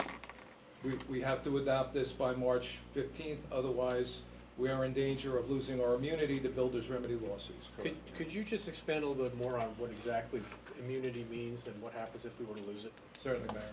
So every municipality has an opportunity under the, initially it was through the court case, the Mount Laurel case, and now it's through legislation, to get immunity from builders' remedy lawsuits, which is where a builder can come in and say that your ordinances don't provide sufficient affordable housing, and so therefore they're invalid. And that's happened in a number of communities in New Jersey, and what happens is their zoning gets thrown out, and a builder can come in and say they want to build whatever number they want on their property because they're going to provide for affordable housing. That's what we're trying to prevent by adopting these ordinances. Thank you. Anybody else have any questions? Ms. Goodwin? All right.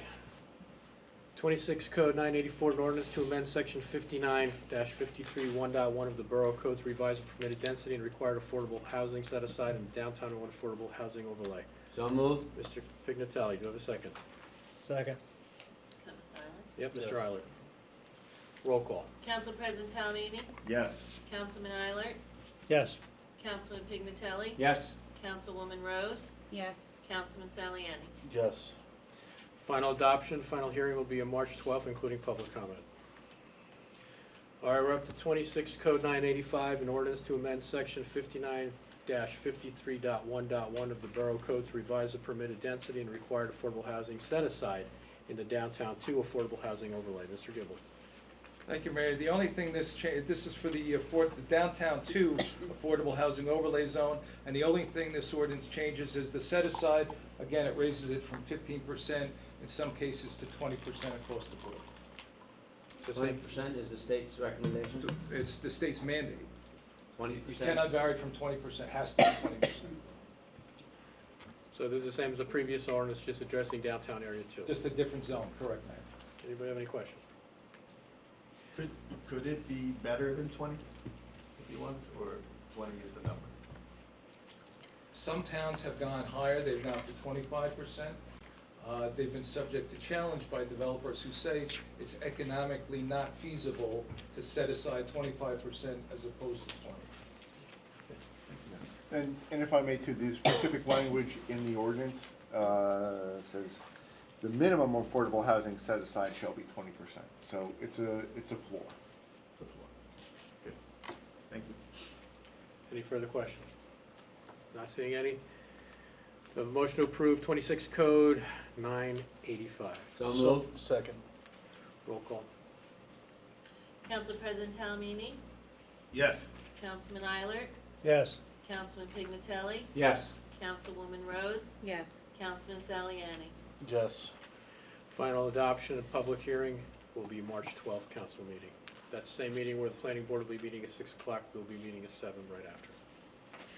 All right, we're up to 26 Code 986, an ordinance of the Borough of Oakland, County of Bergen, State of New Jersey, amending the zoning map of the Borough of Oakland to rezone the property known as the McBride property pursuant to the municipal land use law, NJSA 40:55D-1 ETSS sequence, SEQ. So just so everybody knows, the McBride property is, for people who've lived here, the old sand pits, which is behind Grove Street, okay? How many acres is that approximately? It's over 50, Mayor. 50 acres. All right, Mr. Giblin, you want to walk us through that one? Yes, Mayor, this ordinance, as you said, relates only to the McBride property. It's over 50 acres. The total maximum number of units is 240, so it's a little shy of 5 units per acre. It has the zoning requirements, the height, et cetera, the types of buildings they can put in there, which includes townhouses, stacked townhouses, and flats, which are essentially apartment-type buildings. It also, I think importantly, from the governing body's perspective, the ordinance prevents access from Page Drive, which I know is a concern of the governing body.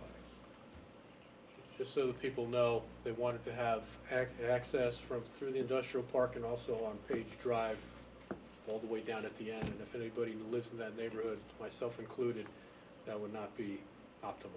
So we're trying to prevent excess traffic on Page Drive. Not only So we are trying. Not only excess traffic, but according to our professionals, including Boswell Engineering, who took a look at this, it would become a cut-through and would substantially increase traffic going down Page Drive and other streets in that And area. it's also very narrow down there. If you go to the end, Page Drive kind of comes down, and they're going to make a right-hand turn. I believe it's Morning Lane or something like that, and it's not pretty. So how could this, is a possibility of this being overturned by court of law?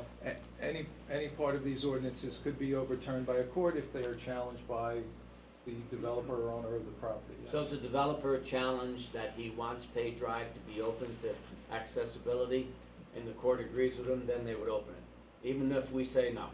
Correct.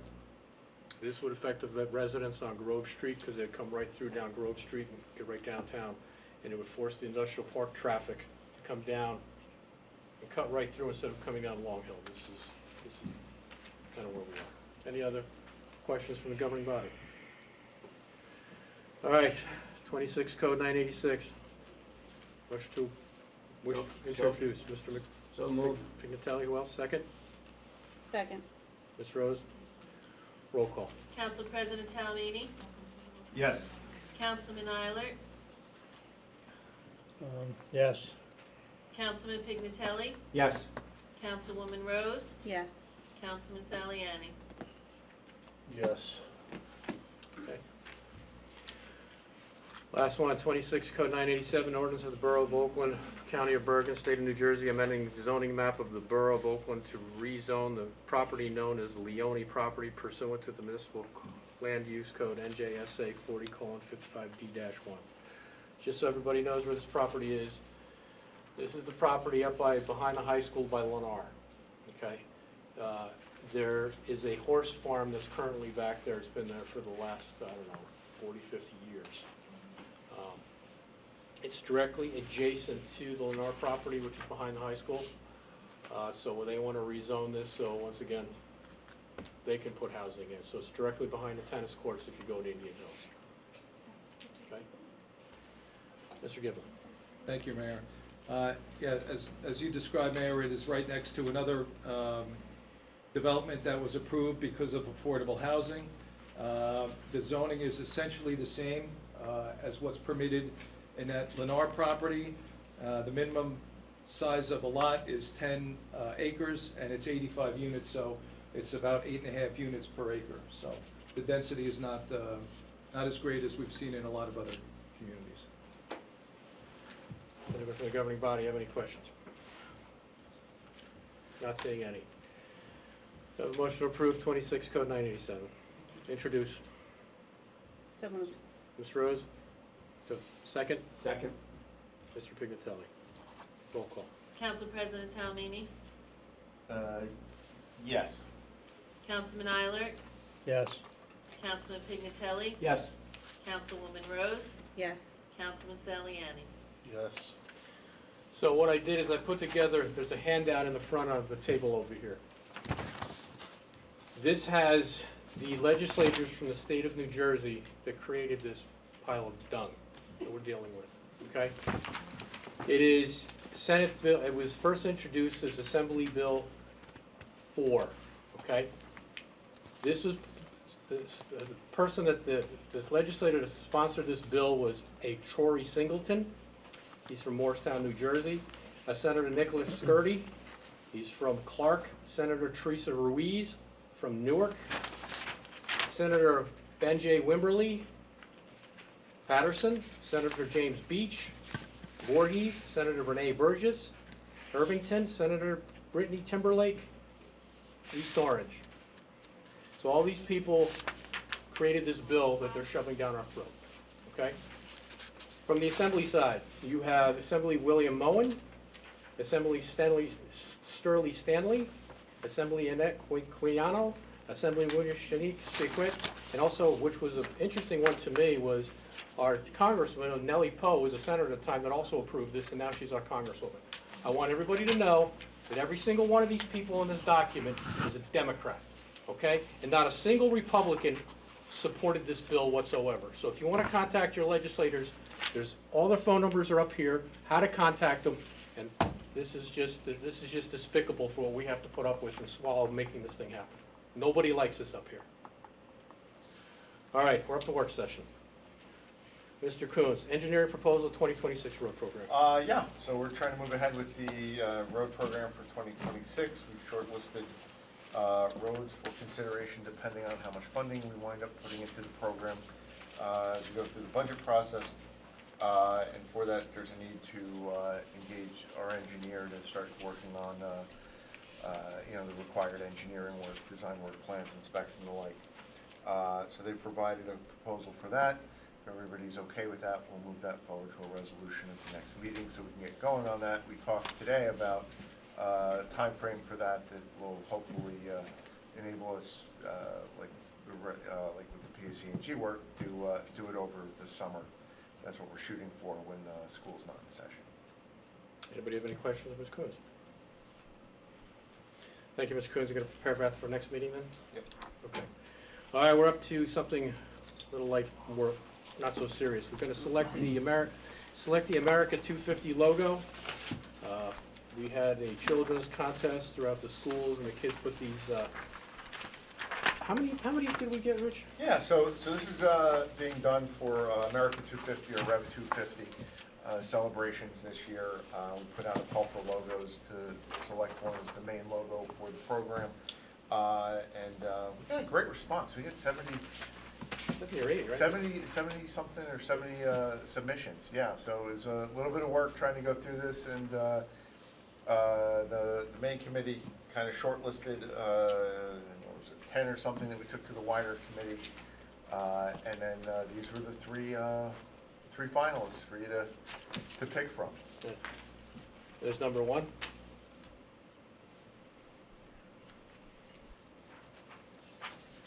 Number 2.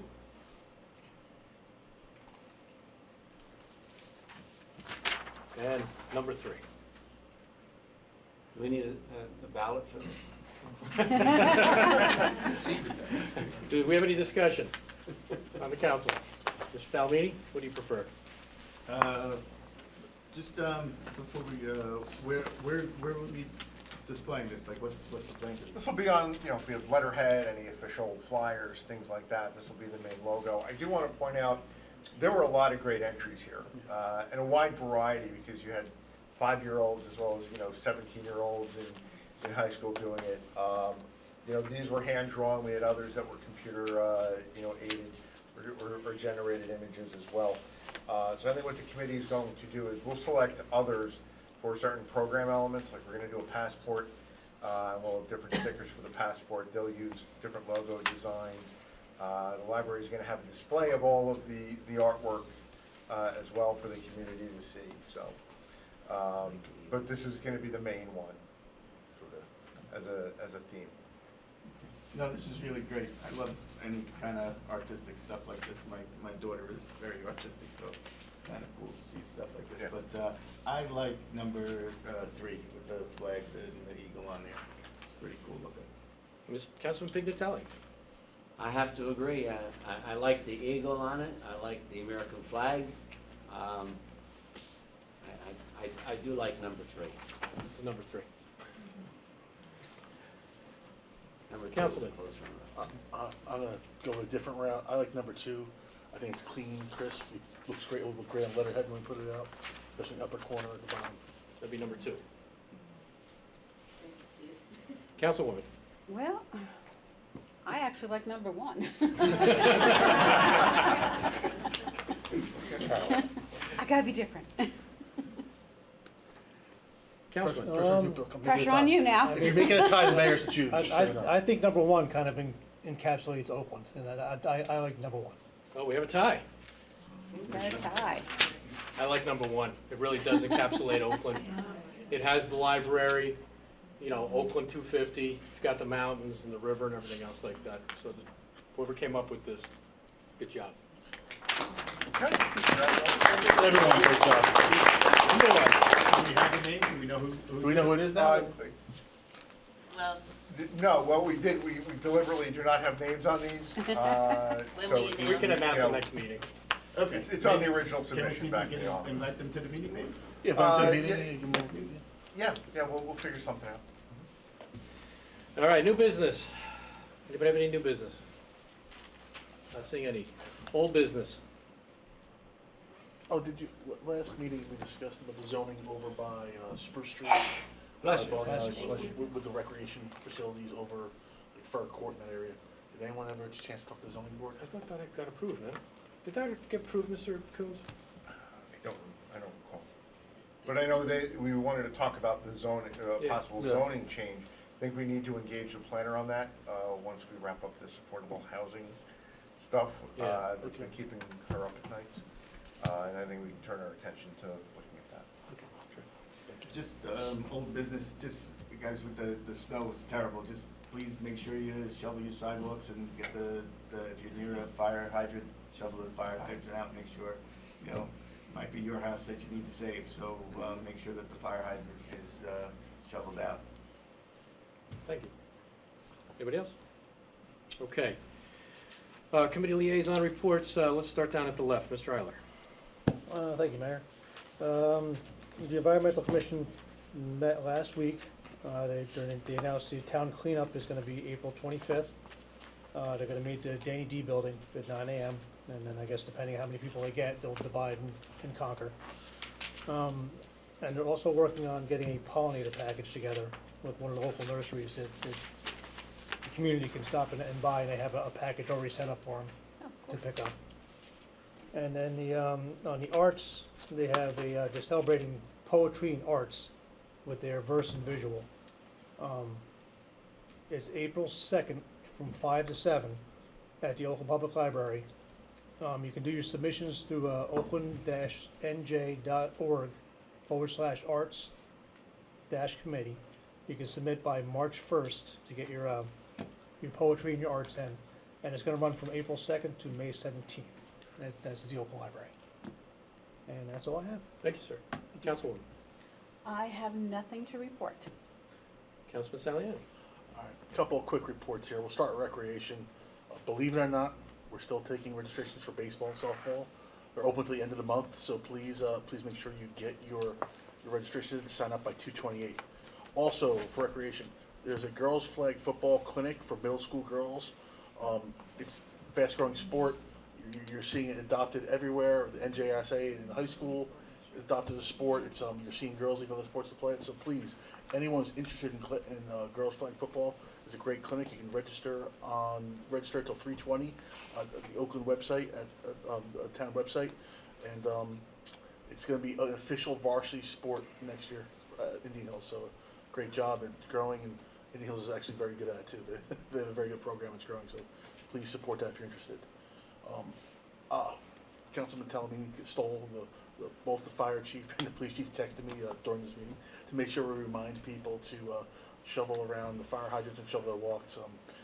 Great job by our DPW. Want to thank them so much for the job they did. And then real quick on the OCC, the next OCC meeting is right here Monday night at 7 o'clock, and they're still looking for additional volunteers to join the committees. The OCC is seeking volunteers for their television committee, newsletter committee, welcome website, social media committee, and bulletin board committee. Please contact OCC at oakland-newjersey.org if interested in joining. And the Friends of the Oakland Communications has launched their first fundraising effort by partnering with Raise Right. Simply create an account, use a special code. When you buy a gift card through the Raise Right website, for no additional fees or costs, the Friends of Oakland Communications receives a percentage of the gift card was used. Learn more by going to friendsofofc.org/fundraisers. That's it. Thank you, sir. Councilman Pignatelli. Yes, thank you, Mayor. For the Oakland Senior Citizen Organization. On March the 5th, decorate and cultivate a spring planting party. Attendees are invited to decorate a planter and start a windowsill herb garden. Oh, I gotta go to that. All supplies will be provided. There's a $5 fee and registration is required. March the 10th, casino trip to Wind Creek Casino. $15 for Oakland residents, $20 for non-residents. Additional info available at the Senior Center. Advanced registration required at the Senior Citizen Office by March 2nd. That's for the casino trip on March 10th. Must register by March 2nd.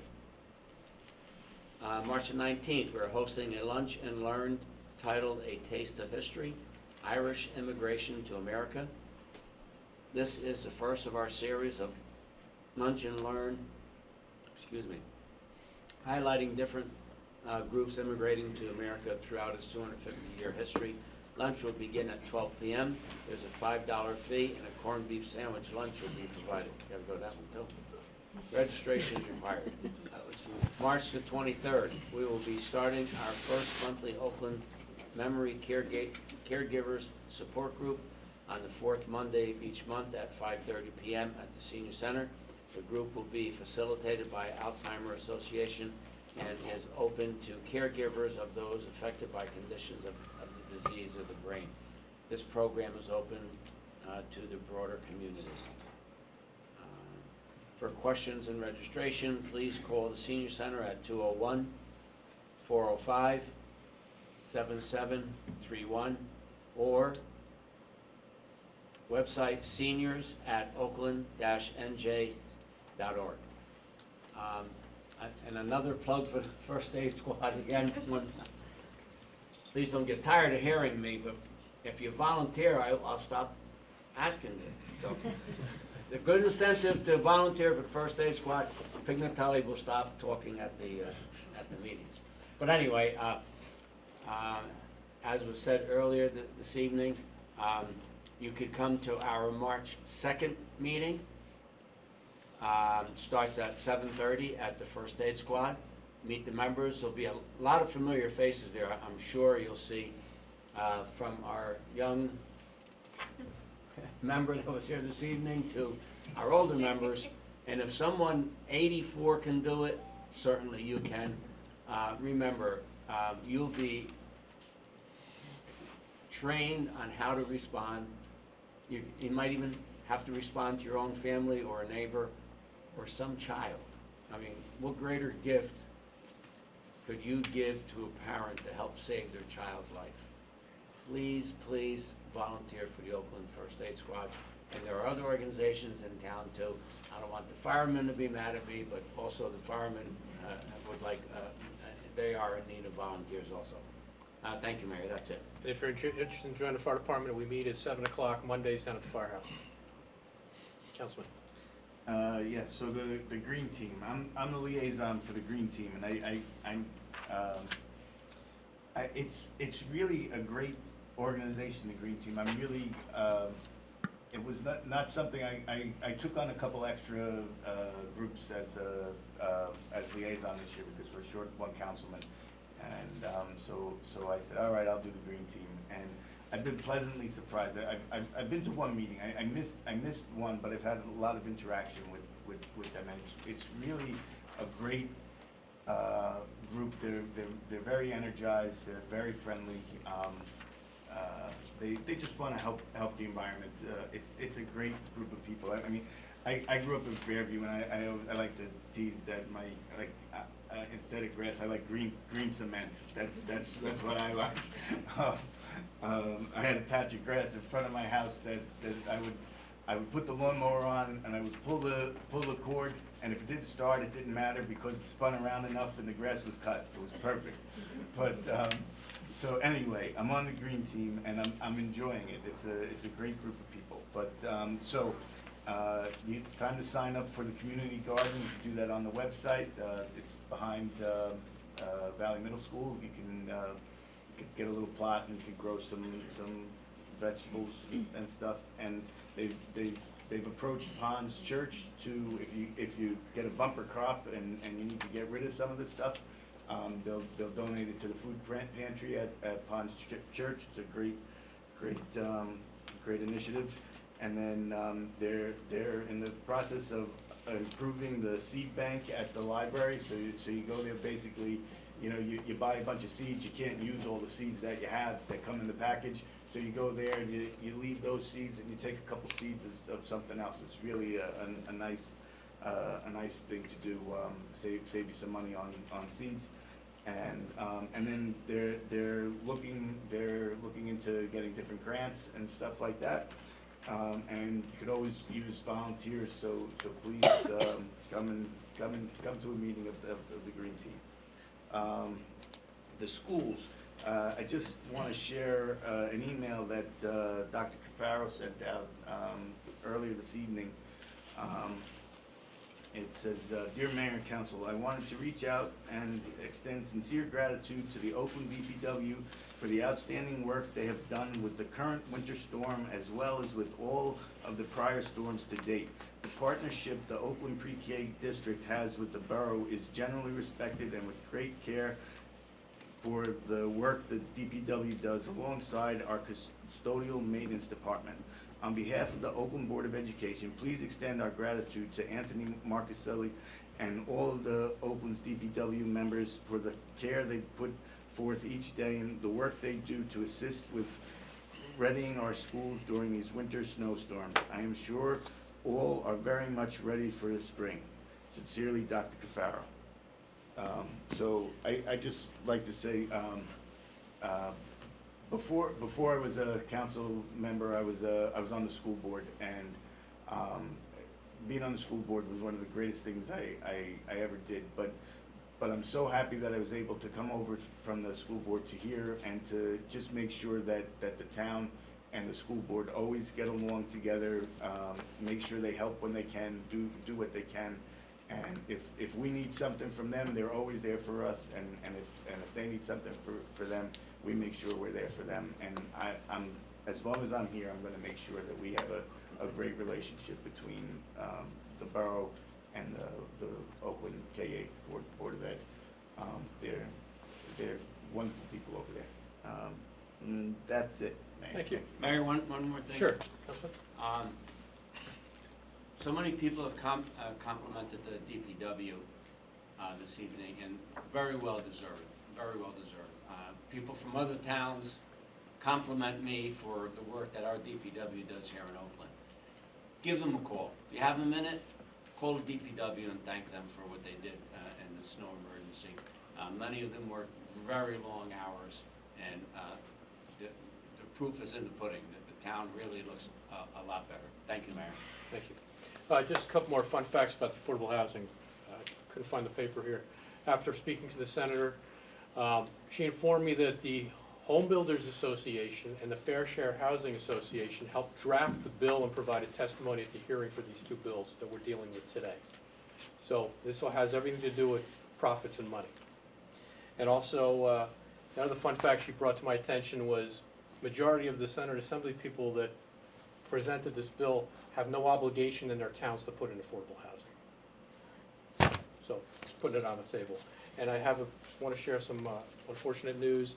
I was just informed earlier today that Councilwoman Donna Kurdak, who served in 2010, passed away. I believe you served with her, Yes, Councilman Pignatelli? yes. Oh, God. Yeah, so just want to recognize Councilwoman Kurdak. All right, bills to be paid. Okay, bills to be paid is $708,609.68. So moved. We have a second. Second. Any discussion? Roll call. Council President Talamini? Yes. Councilman Eilert? Yes. Councilman Pignatelli? Yes. Councilwoman Rose? Yes. Councilman Zaliani? Yes. All right, do I have a motion to adjourn? So moved. So moved. Okay, just so everybody knows, all the ordinances that we just voted on today will be on the website tomorrow, so you have an opportunity to look at them, okay? And also, our next meeting will be the 12th of March. Remember, starting at 6 o'clock, the planning board will be voting on the ordinances first, make a recommendation to the governing body, and then we'll be voting on them. We'll be open for public comment. That being said, meeting adjourned. Thank you, everybody. At this point, what can be done?